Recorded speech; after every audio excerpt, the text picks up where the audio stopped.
चलिए आइए एक बार फिर आपका स्वागत है। जैसा कि हम लोग पार्ट 1 पार्ट 2 बोले तो मॉडर्न पीरियोडिक टेबल का पार्ट 1 पार्ट 2 पढ़ चुके हैं। बोले तो आधुनिक आवर्त सारणी के बारे में जाने हैं और 1 से 20 तक उसके तत्वों को जाने हैं। ठीक है, आज वही 1 से 20 तत्वों का इलेक्ट्रॉनिक विन्यास जादुई संख्या से तथा वो कितना सेल में गया है, वो कितना आवर्त में है, वो क्या है, सब आज जानेंगे। ठीक है, तो चलिए आइए। तो आप लोग को हम बताए थे कि hydrogen 1, helium 2, lithium 3, beryllium 4, borane 5, carbon 6, nitrogen 7, oxygen 8, fluorine 9 और नियॉन 10। ठीक है, फिर सोडियम 11। सोडियम बोले तो इसका लैटिन नाम होता है नाइट्रियम। हम एक छोटा सा वीडियो, शॉर्ट वीडियो हम तत्वों के लैटिन नाम का दे देंगे आज। ठीक है, वो भी देख लीजिएगा आप लोग। Magnesium 12, aluminium 13, silicon 14, phosphorus 15, sulphur 16। ठीक है, क्लोरीन 17, आर्गन 18, पोटेशियम 19 और कैल्शियम 20। 1 से लेके 20 तक आप परमाणु संख्या 1 से लेके 20 तक आप जादुई संख्या से बना सकते हैं। जादुई संख्या क्या था? 2, 8, 8, 18, 18, 32, 32। जादुई संख्या क्या दर्शाता था कि किस ब्लॉक किस आवर्त में यानी किस पीरियड में कितना तत्व है। ठीक है, तो चलिए आइए, हमको इस आधार पे बांटना है। ठीक है, जैसे कि सिलिकॉन का परमाणु संख्या है 14, यानी इसमें इलेक्ट्रॉन भी 14 है। ठीक है, हम लोग सीखेंगे इलेक्ट्रॉनिक विन्यास। क्या सीखेंगे? इलेक्ट्रॉनिक विन्यास। इलेक्ट्रॉनिक विन्यास बोले तो इलेक्ट्रॉनिक कॉन्फ़िगरेशन। ठीक है, सिलिकॉन 14 नंबर में है, यानी इसका परमाणु संख्या 14 है और इसमें इलेक्ट्रॉन भी 14 है। तो सबसे पहला इसको कितना देंगे? 2। फिर कितना देंगे? 8। तो 2 और 8 कितना हो गया? 10। और बचा कितना? 4। तो दे देंगे 4। यानी कि सिलिकॉन का इलेक्ट्रॉनिक विन्यास 2, 8, 4 होता है। ठीक है, उसी प्रकार हम निकाल लेंगे किसी का भी, जैसे कि आइए कैल्शियम का निकालते हैं। कैल्शियम बोले तो 20। इस पे जो हम निकालते हैं इलेक्ट्रॉनिक विन्यास, ये बहुत 1 से 20 तक बहुत मदद करता है। छोटी छोटी चीज़ों को लेकर के बहुत अच्छा सिखाता है। जैसे कि कैल्शियम निकालते हैं। ठीक है, तो कैल्शियम पहले कितना देंगे? 2। फिर कितना देंगे? 8। फिर कितना देंगे? 8। तो 8, 8, 16, 16, 2, 18। अब अगला रखेगा 18, लेकिन है कितना है इसके पास? 2। तो देखिए 2, 8, 8, 2। उसी प्रकार आप किसी का भी बना सकते हैं। ठीक है, आप लोग पूरा बना लीजिएगा, हम बता देते हैं 2, 4, 5 को। ठीक है, जैसे कि आर्गन है।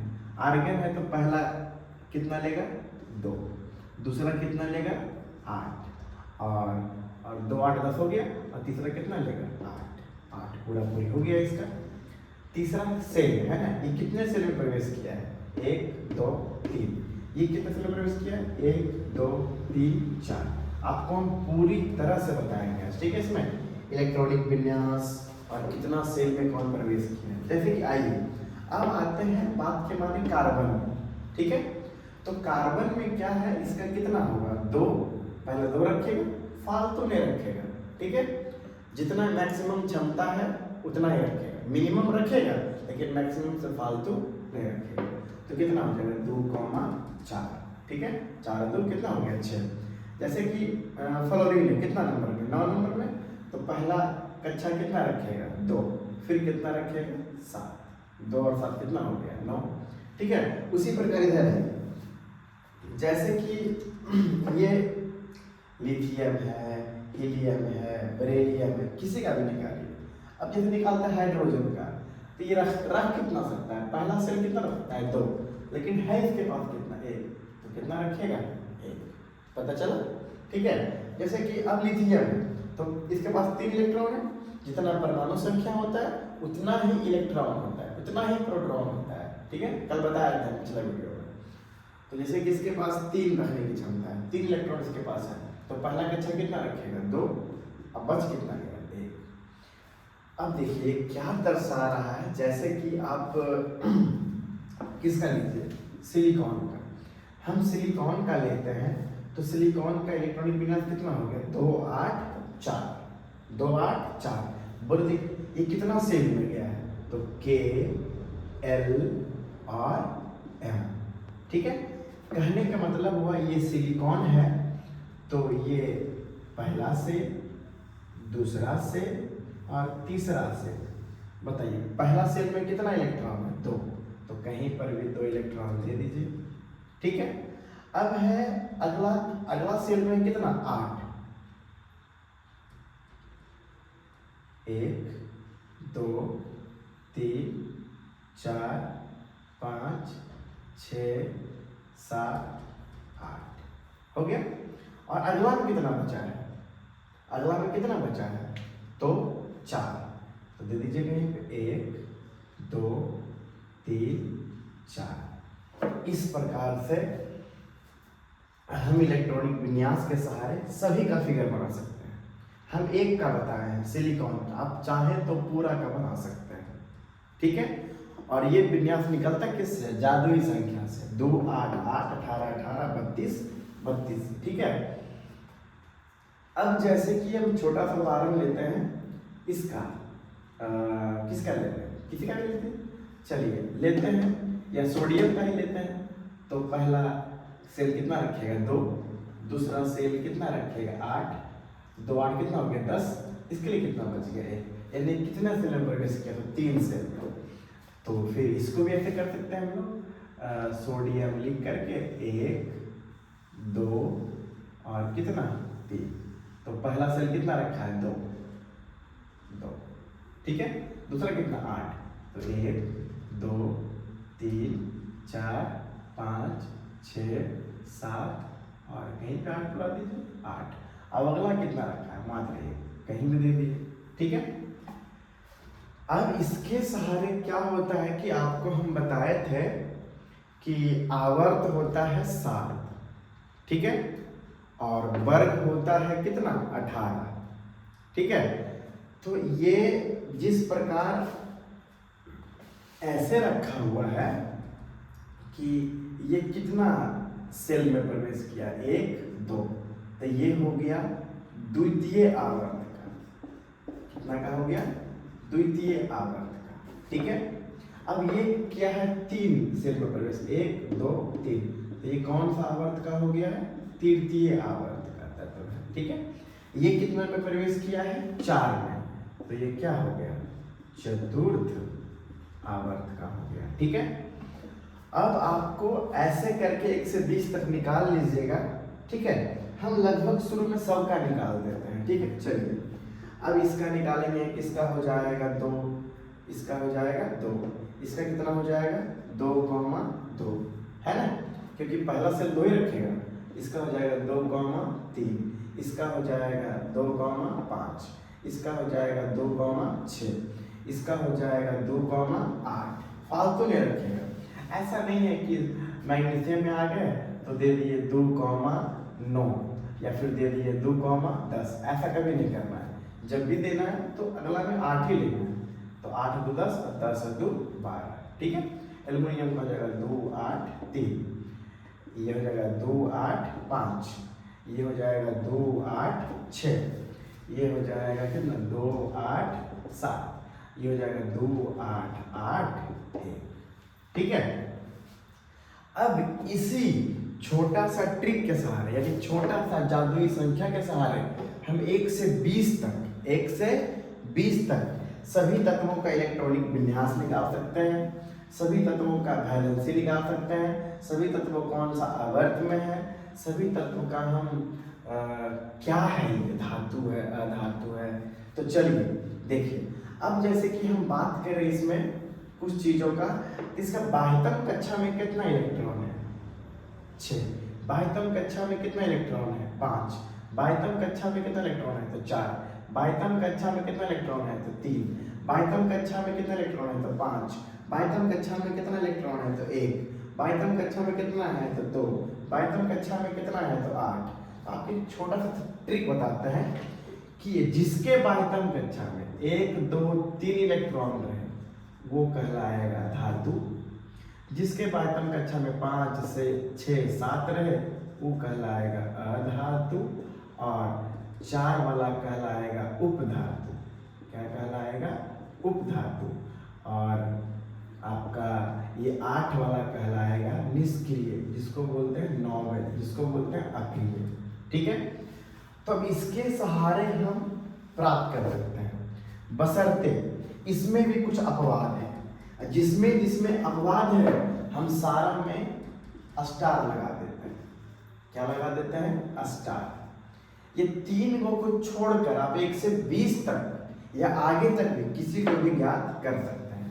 जैसे कि इसके बाह्यतम कक्षा में कितना इलेक्ट्रॉन है 3, बाह्यतम कक्षा में कितने इलेक्ट्रॉन है 3, तो देखिए 3 वाला क्या कहला जाएगा धातु, है ना, क्या कहला जाएगा धातु। आपसे पूछ देगा एल्यूमिनियम क्या है तो धातु, एल्यूमिनियम का इलेक्ट्रॉनिक विन्यास क्या है तो 2 8 3, एल्यूमिनियम किस आवर्त का है तो 1 2 3, ये तृतीय आवर्त का है। एल्यूमिनियम के बाह्यतम कक्षा में कितना इलेक्ट्रॉन है तो 3, है ना। अब बाह्यतम कक्षा को ही बोलते हैं संयोजी इलेक्ट्रॉन, बाह्यतम कक्षा को ये क्या बोलते हैं संयोजी। जैसे इसका हो गया बाह्यतम कक्षा में इलेक्ट्रॉन, बाह्यतम कक्षा में, इसी को बोलते हैं संयोजी इलेक्ट्रॉन। क्या बनता है संयोजी इलेक्ट्रॉन, और संयोजी इलेक्ट्रॉन से ही हम आगे बताएंगे संयोजकता निकालने के लिए। उसके लिए एक अलग वीडियो कल बनाएंगे सिर्फ के क्या निकालने के लिए संयोजकता, जिसको बोलते हैं वैलेंसी निकालने के लिए। ठीक है। तो आइए, इसके बाह्यतम कक्षा में कितना था 3, तो क्या कहला गया धातु। अब जैसे कि अब देखते हैं आर्गन का, ये आर्गन क्या है, आर्गन के बाह्यतम कक्षा में कितना है, पूछ देगा आर्गन क्या है तो कैसे पता करिएगा। 1 से 20 तक में कोई टेंशन नहीं लेना, बोलेगा आर्गन क्या है तो आर्गन का विन्यास कितना ले लेंगे 2 8 8, तो इसके बाह्यतम कक्षा में क्या इलेक्ट्रॉन हो गया 8, अब बाह्यतम कक्षा में 8 है तो ये क्या है, ये निष्क्रिय है। क्या है ये निष्क्रिय गैस बोल सकते हैं। ठीक है। आपको पूछेगा आर्गन किस आवर्त का है तो प्रथम द्वितीय और तृतीय आवर्त का है। ठीक है। इसमें कितना सेल गया है तो K L M, ये M सेल तक गया है। ठीक है, ऐसे होता है। ये कितना में गया है कैल्शियम तो K L M N cell तक गया है, भले सब भरा नहीं है लेकिन N सेल तक गया है। ठीक है, ये चतुर्थ आवर्त का तत्व है। अब जैसे किसी के देखिए बाह्यतम कक्षा में कितना इलेक्ट्रॉन है 2, जब बाह्यतम कक्षा में 2 है तो बताइए क्या कहा जाएगा धातु। सिर्फ ये तीनों को छोड़कर, हाइड्रोजन को छोड़कर, हीलियम को छोड़कर और कार्बन को छोड़कर। जैसे कि आपका पूछेगा ये सल्फर, सल्फर के बाह्यतम कक्षा में कितना इलेक्ट्रॉन है तो 6, सल्फर का इलेक्ट्रॉनिक विन्यास क्या है तो 2 8 6। ये सब छोटी छोटी चीज़ों 9th वालों को 10th वालों को बहुत काम देगा। ठीक है, ये किस आवर्त का है तो तृतीय आवर्त का है। ये किस सेल तक गया है तो K L M, ये M सेल तक गया है। ठीक है। अब पूछेगा ये क्या है, सल्फर क्या है, सल्फर के बाह्यतम कक्षा में कितना है 6, तो बताइए 6 वाला क्या कहलाता है अधातु, 6 वाला क्या कहलाता है अधातु। ठीक है, ऐसे करके आप सबका ज्ञात कर लीजिएगा। ये आपका क्या बोलते हैं विन्यास बनाने का एक अच्छा तरीका है कि आप किस सेल में कितना इलेक्ट्रॉन को रखते हैं। ठीक है, इसको हम सिलिकॉन को लिख सकते हैं, क्या लिख सकते हैं, 2 8 4। अब जैसे कि सिलिकॉन के बारे में सोचते हैं, इसके बायतम कक्षा में 4 इलेक्ट्रॉन है।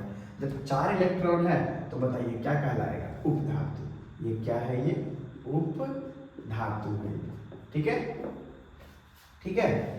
आपको विन्यास, चतुर्थांश, सॉरी विन्यास किस आवर्त में है, सारा ज्ञात कर लेना है। अब आते हैं अपवाद पर, तो आप लोग ज्ञात कर लीजिएगा। इसके बायतम कक्षा में कितना है, 6, तो 6 वाला क्या कहला जाएगा, अधातु। इसके बायतम कक्षा में कितना है, 8, कितना है, 8, तो ये क्या कहला जाएगा, निष्क्रिय गैस। आप लोग सारा लिख लीजिएगा। ठीक है, अब आते हैं तीनों अपवाद में। अपवाद सब जगह रहता है, ठीक है, यहाँ भी अपवाद है। अब इसके बायतम कक्षा में है 1, इसके बायतम कक्षा में है 1, होना चाहिए इसको धातु, लेकिन ये धातु नहीं है, ये क्या है, अधातु। क्या है ये, अधातु, इसीलिए इसमें क्या लगा दिए हैं, स्टार। ठीक है, अब हीलियम, हीलियम के बायतम कक्षा में कितना है, 2, हीलियम के बायतम कक्षा में कितना है, 2 इलेक्ट्रॉन। इसको होना चाहिए था धातु। देखिए ना कि 1 2 3 वाला धातु है, 4 वाला उपधातु है, 5 6 7 वाला अधातु है, और 8 वाला क्या है, निष्क्रिय गैस। ठीक है, तो चलिए ये 2 वाला में होना चाहिए धातु, लेकिन धातु नहीं है, ये है निष्क्रिय। ये क्या है, निष्क्रिय गैस। अब देखिए यहाँ कार्बन, कार्बन के बायतम कक्षा में कितना इलेक्ट्रॉन है, 4, कितना है, 4। इसको होना चाहिए उपधातु, लेकिन है कौन सी, अधातु। इसीलिए इन तीनों में हम स्टार लगाए हैं। आपसे 10th में 9th में पूछेगा कार्बन क्या है, कार्बन क्या है। यदि आप विन्यास के सहारे जाएंगे तो 2,4 आएगा, तो सोचेंगे 4 वाला उपधातु है, नहीं, ये क्या है, अधातु। आपका पूछेगा हीलियम, तो नहीं मान लीजिएगा धातु, विन्यास के आधार पर, ये क्या है, निष्क्रिय गैस है, अपवाद है। और हाइड्रोजन क्या है, अधातु। तो इसमें आप क्या क्या सीखे, इलेक्ट्रॉनिक विन्यास निकालना, किस सेल तक गया है, और ये किस आवर्त का तत्व है। आवर्त कैसे गिनेंगे, जैसे कि यहाँ लिखल है 1 2, ये कौन आवर्त का है, द्वितीय आवर्त का है। कौन आवर्त का है, द्वितीय आवर्त का तत्व है। और किस सेल तक गया है, तो के एल सेल तक, एल सेल तक गया है। और इसके बायतम कक्षा में कितने इलेक्ट्रॉन है, 6। इसका संयोजी इलेक्ट्रॉन क्या है, तो 6। जितना बायतम कक्षा में होता है उसको बोलते हैं संयोजी इलेक्ट्रॉन। अब एक चीज और, जिसके भीतरी कक्षा में, जैसे कि इसके बाहरी कक्षा में तो 3 हो गया, इसके भीतरी कक्षा में कितना हो गया, 10। और भीतरी कक्षा को बोलते हैं कोर इलेक्ट्रॉन। क्या बोलते हैं, कोर इलेक्ट्रॉन। ठीक है, जैसे कि इसके बाहरी कक्षा में कितना है, 2, तो इसके कोर में कितना हो जाएगा, कोर में हो जाएगा 8 8 16 16 2 18, 18 क्या हो जाएगा, कोर इलेक्ट्रॉन। बात समझ में आया। तो आप 1 से 20 तक इलेक्ट्रॉनिक विन्यास बहुत अच्छा तरीका से निकाल सकते हैं। ठीक है, उसके सहारे आप धातु, अधातु, उपधातु और निष्क्रिय गैस प्राप्त कर सकते हैं। ठीक है, बशर्ते 3 को छोड़कर कि हाइड्रोजन क्या है, अधातु, हीलियम क्या है, निष्क्रिय गैस, और कार्बन क्या है, कार्बन क्या है, अधातु। ठीक है, फिर क्वेश्चन कैसे आएगा, क्वेश्चन आएगा कि सल्फर का इलेक्ट्रॉनिक विन्यास क्या है। सल्फर कितना में, 16 में, तो हो जाएगा 2 8 6। इसके बाहरी कक्षा में कितना इलेक्ट्रॉन है, तो 6। ये क्या है, तो अधातु। फिर पूछेगा कि पोटेशियम, पोटेशियम क्या है, तो पोटेशियम क्या है, बाहरी कक्षा में कितना इलेक्ट्रॉन है, 1, तो 1 वाला क्या कहला जाएगा, धातु। ठीक है, बोलेगा पोटेशियम किस आवर्त का है, तो 1 2 3 4, ये है चतुर्थ आवर्त का। पोटेशियम का विन्यास क्या है, तो 2 8 8 1। ठीक है, अब पोटेशियम क्या है, तो 1 वाला क्या कहा जाएगा, धातु।